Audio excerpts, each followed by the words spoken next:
කට පිස්සු වටන ගිසාඩ් කරි එකක් හදන්න තමයි අද ලෑස්ති. ගිසාඩ්ස් කරි එක හදන්න කලින් මගේ YouTube channel එකත් subscribe කරලම පටන් ගමුද?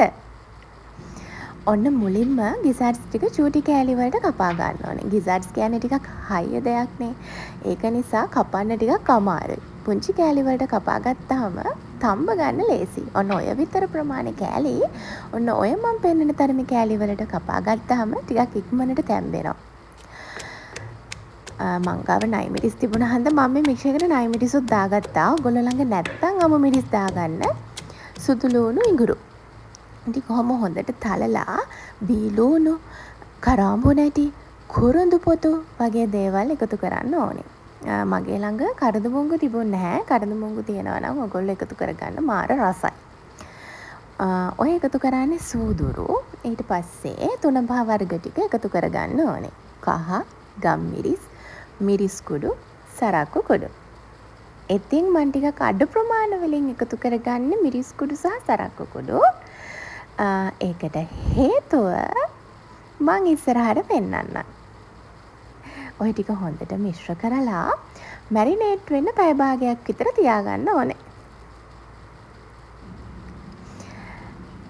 අන්න ඊට පස්සේ මැටි ඇතුලියක් ලිපේ තියාගන්න. ඒක තමයි secret number 1. මොකද මැටි ඇතුලිය හදන තරමට මේ කරි එක මාරම රසයි. ඒකට තෙල් ටිකක් එකතු කරලා තෙල් ටික රත් වුණාට පස්සේ රත් වීගෙන එනකොට ඔන්න ඔක තමයි මම අර කිව්ව හේතුව.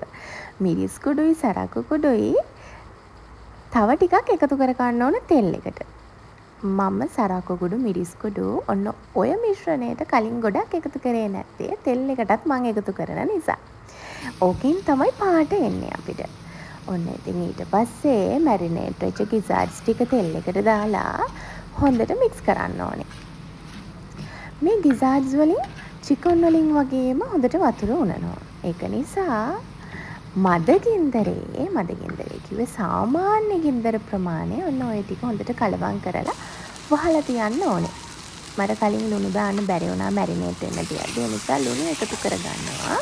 ඕගොල්ලෝ මැරිනේට් වෙන්න තියෙන වෙලාවෙ ලුණු ටිකක් එකතු කරගන්න. ওই වෙලාවෙ එකතු කරගත්තත් ප්‍රශ්නයක් නැහැ. ඔන්න දෙවෙනි රහස. secret number 2.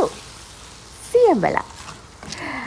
ඔන්න ඔය වගේ අපි ගත්ත ගිසාඩ්ස් ප්‍රමාණයට ගැලපෙන සියඹලා ටිකකුත් දාලා වහලා තිබ්බාම මං කිව්වේ ගිසාඩ්ස් වල වතුර උනනවා.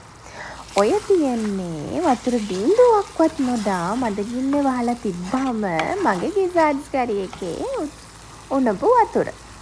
මේ ගිසාඩ්ස් හරිම පුංචි ප්‍රමාණයක් තමයි මං අරන් තියෙන ග්‍රෑම් 400ක වගේ ප්‍රමාණයක්. ඔන්න ඊළඟට මම වතුර ටිකක් දානවා. මොකද ගිසාඩ්ස් තැම්බෙන්න ටිකක් වෙලා යනවා චිකන් වගේ නෙමෙයි.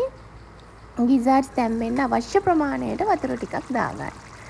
ඔන්න වතුර ටිකක් දාගෙන ඔන්න ඔය විදිහට තියෙනකොට ටික වෙලාවක් යනකොට ඔම තමයි ඉතින් හොද්ද නටන්නේ. සද්දෙත් ඇහෙනවා ඇතිනේ ඔයගොල්ලන්ට. ඔය තියෙන්නේ. තව නම් තැම්බිලා මදි. සහ ග්‍රේවි එක ටිකක් අඩු වෙනකන් ගිසාඩ්ස් ටික තියාගන්න ඕනේ ඔන්න ඔය ප්‍රමාණයට. හොදි වැඩිපුර තියෙද්දි ගිසාඩ්ස් රස නැහැ. හොඳටම යන්තමටම හිඳනකන් තියාගත්තාම ගිසාඩ්ස් හරි රසයි ඔන්න ඔය ප්‍රමාණයට. Thank you for watching. subscribe කරගෙන යමු.